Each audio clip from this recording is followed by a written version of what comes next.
What is going on, everybody? Been a diehard Pistons fan since 2003 and starting to get real optimistic about this Pistons team.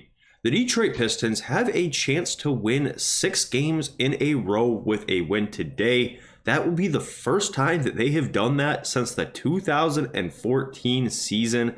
As far as my research goes, it has been over 10 years since the Pistons have won 6 games in a row, and they have a chance to do so today against the Atlanta Hawks. In this video, we are going to go through, talk about 3 things I'll be paying close attention to in this game, talk about what I think the ticket to winning the game will be, and just kind of generally preview and talk through this matchup. So the first thing that I do want to pay attention to is going to be the Dyson Daniels and Cade Cunningham matchup. Dyson Daniels has had a breakout year this season, but for some reason he has played particularly well against the Pistons while guarding Cade. We have played the Hawks 3 times this year, and in those 3 games, Dyson Daniels has been super impactful in all of them. The first time we played the Hawks back in November, Dyson Daniels had 7 steals. The second time we played against the Hawks, he had 2 steals. The third time, he had 4 steals and 3 blocks. In all 3 of those games, he has had at least 18 points. So it's safe to say, for whatever reason, Dyson Daniels has turned it up a notch when playing the Pistons this year. So we'll be paying close attention to see how Cade goes about managing that, because Dyson does have the size to defend Cade and the craftiness to be able to strip the ball and force turnovers, which is something that we and Cade have struggled with at times this year. So it's going to be a tough matchup on that front, and I'll be paying close attention to it. So the second thing that I do want to pay close attention to is, can Ausar Thompson do pretty much what we just talked about from Dyson's standpoint, but to Trae and their backcourt? Trae Young is probable for the game tonight, so it sounds like he will be playing. And of course, with the Hawks, Trae Young is going to spend a lot of time with the ball in his hands. He is going to be the primary initiator of an offense where it's running through him almost every single play. And would love to see Ausar Thompson get a chance to completely put that to rest and just make it really, really hard on them.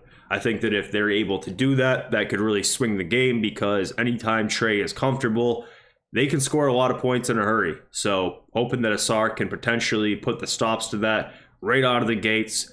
So far this year, Ausar Thompson has been getting better and better as every month has progressed. So expecting to see big things from him, not only tonight, but going forward. But when he does get a matchup like tonight against Trae, I think it's really important to be able to contain him to the maximum of our ability, just for the sake of the team.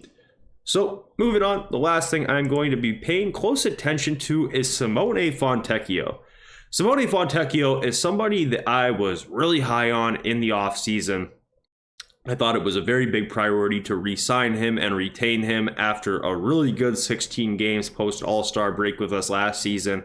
But he hasn't been playing that great as of recent, just to be honest. There's really no ifs, ands, or buts about it. He has not played nearly as well as he did last season.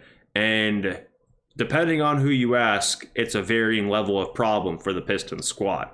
I am not really that worried about it personally. I know a lot of people in different Pistons communities are starting to get fed up with his lack of shooting. He's only around 33% from the 3-point line this year, which is passable, but not somebody that you would rely on as a heavy 3-point shooter.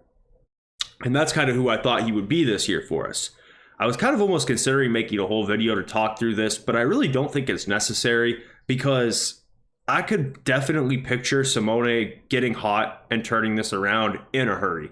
I would not be surprised one bit at all if post All-Star break something starts to click a little bit more for him and we start seeing those shots drop at a little bit better rate. And when that happens, I think fans might care a little bit less and less about the other things that he can't do, because in reality, that is more or less his role in this league, is being a shooter.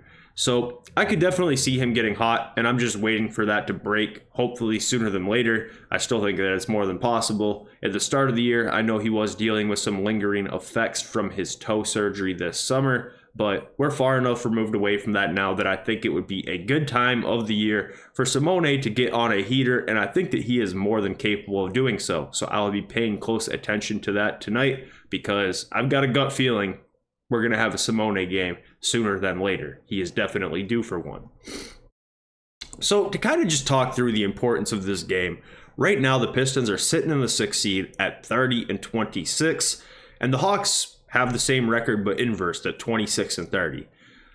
I am not all that worried about the Hawks. I'm not all that worried about the Heat. I feel like that we have a big enough cushion between our record and them, and I also feel like we're just a better team than both of those teams. That those two teams don't scare me too much, but who does scare me is the Orlando Magic.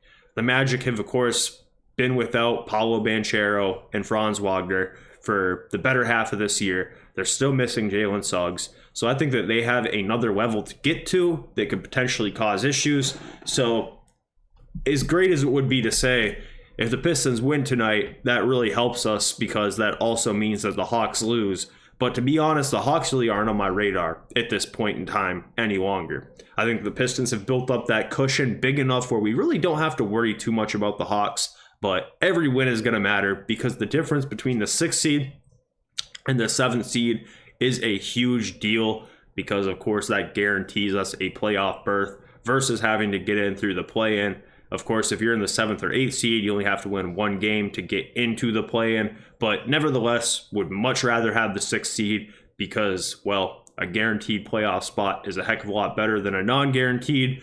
And I'm also a bigger fan of a potential matchup against the Knicks than I am against the Celtics or Cavs. So down the stretch here, every game is going to be incredibly important, and tonight is no different. It wouldn't matter if we're playing the Wizards. Every single game going forward is going to have serious playoff implications.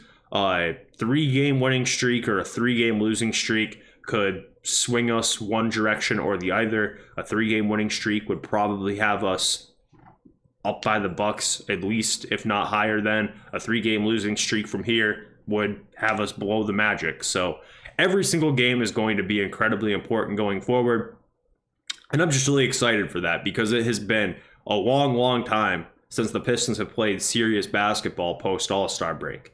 Even throughout those years when we had Blake Griffin and Andre Drummond and Reggie Jackson, you really didn't feel that great about the future during those years, so it really didn't feel like this. The thing about what's going on right now with the Pistons is it feels like the start of something bigger.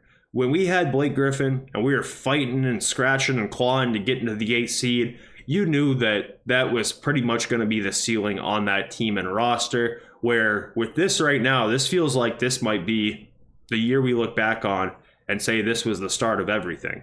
So I'm super excited. Every single game right now is must-watch TV for me. I mean, I sat there and watched all the games last year when they won 14, but I'm definitely more up and more excited for every tip-off, and I hope you all are too. Let me know what you guys think, and we'll catch up soon.